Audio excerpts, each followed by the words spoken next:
नमस्कार। आज हम पंचकर्मा मल्टीपर्पज़ टेबल को अच्छी तरह से जानने वाले हैं, किस तरह से ये आता है और इसके साथ साथ क्या क्या चीज़ें आपको मिलती है। तो पूरी तरह से आज हम जानकारी इस वीडियो में लेने वाले हैं।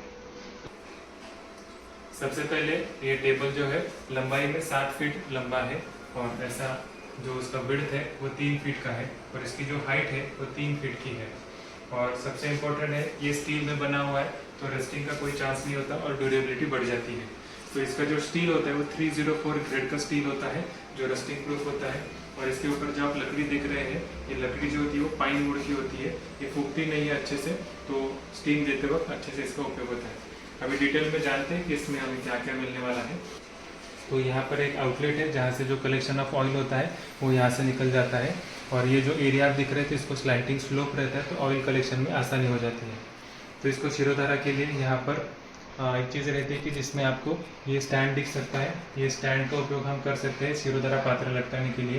तो ये शिरोधारा पात्र का लगाने का ये स्टैंड आप रिमूवेबल रहता है, ये पार्ट और ये पार्ट आप निकाल सकते हो और इसको वापस अगर चाहिए तो अटैच कर सकते हो शिरोधारा के लिए।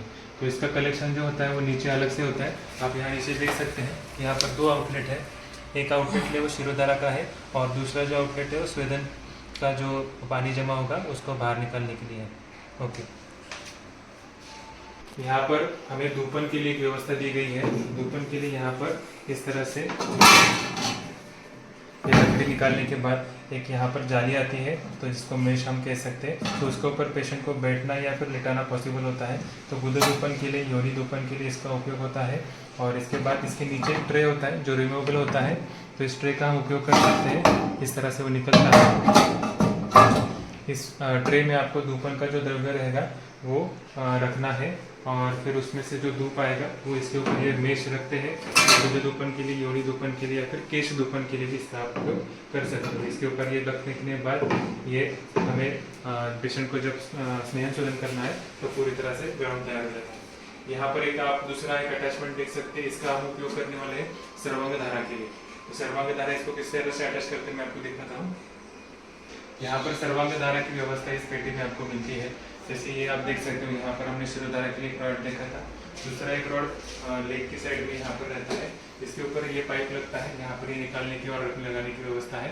तो अगर आप यहाँ पर ये लगा देते हैं तो ये पूरी तरह से इसको आप टू एंड फ्रो करके इसको आप लूज कर सकते हो और इसको आगे पीछे घुमा सकते हो इस तरह से। तो आपको हृदय धारा करनी है तो यहाँ पर आप इसको रख सकते हैं, कर्कटी धारा करनी है तो यहाँ पर रख सकते हैं, और जानु धारा करनी है तो आप यहाँ पर रख सकते हैं। इसका कलेक्शन नीचे होगा और यहाँ से वो एक्सलेट आउटलेट में चला जाएगा।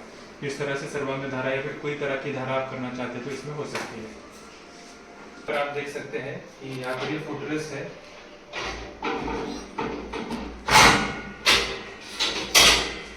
जब उत्तर बस्ती के लिए किसी एनोरेक्टल प्रोसीजर के लिए हम यूज करते हैं तो इसमें फुटरेस्ट का उपयोग होता है। उसी के साथ साथ पेशेंट को अगर लिथोटोमी को चलाना है तो उसके लिए यहाँ पर अटैचमेंट आ जाती है। इसका हम उपयोग यहाँ पर पेशेंट के लेग्स हैंड कर सकते हैं। इस तरह से यहाँ पर हम पेशेंट के लेग्स हैंग कर सकते हैं और लिथोटोमी पोजीशन पेशेंट को दे सकते हैं या फिर फुट रेस्ट भी यहाँ पर आ जाता है। तो इस तरह से एनोरेक्टल प्रोसीजर, उत्तर बस्ती, योनि धावन जो भी प्रोसीजर्स है वो यहाँ पर हम आसानी से कर पाते हैं। ये पार्ट रिमूवेबल है।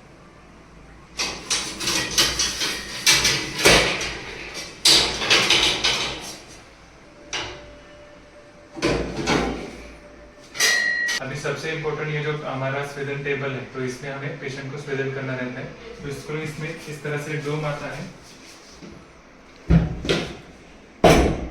इसको हम यहाँ पर लॉक कर सकते हैं। यहाँ पर ये अच्छी तरह से लॉक हो जाता है तो इसकी हिलने की संभावना नहीं रहती है। तो यहाँ पर एक लॉक आ जाता है और इसको इस तरह से ये डोम आ जाता है जिसके अंदर यहाँ पर पेशेंट रहता है। तो पेशेंट का सिर यहाँ पर बाहर रहने वाला है और पेशेंट यहाँ पर अंदर रहने वाला है, तो पूरी तरह से कवर हो जाता है। इसको यहाँ पर एक लीड भी आ जाता है, कवरिंग आ जाता है, जिसको हम यहाँ पर लगा दें। इस तरह से लीड लग जाता है, पेशेंट का सिर यहाँ पर बाहर रहता है और पेशेंट का पूरा बॉडी अंदर रहता है। इसको क्लीन करने के लिए बहुत ही आसान है।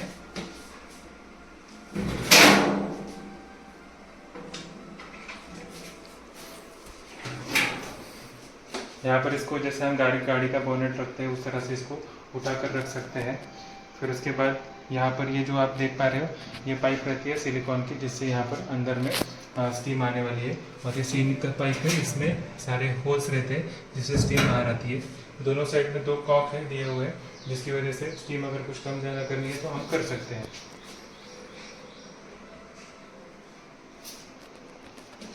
यहाँ पर इसका इनलेट रहता है, तो इनलेट से जैसे आप ये स्टीम का पाइप देख रहे हैं सिलिकॉन का, तो यहाँ से अंदर स्टीम आती है और फिर वहाँ पर इक्वली डिस्ट्रीब्यूट होती है पूरी all over the steam chamber. फिर उसके बाद ये पूरी तरह से स्टीम का है, इसको हम अच्छी तरह से क्लीन कर सकते हैं। जैसे हम बर्तन धोते हैं उस तरह से भी इसको हम क्लीन कर सकते हैं।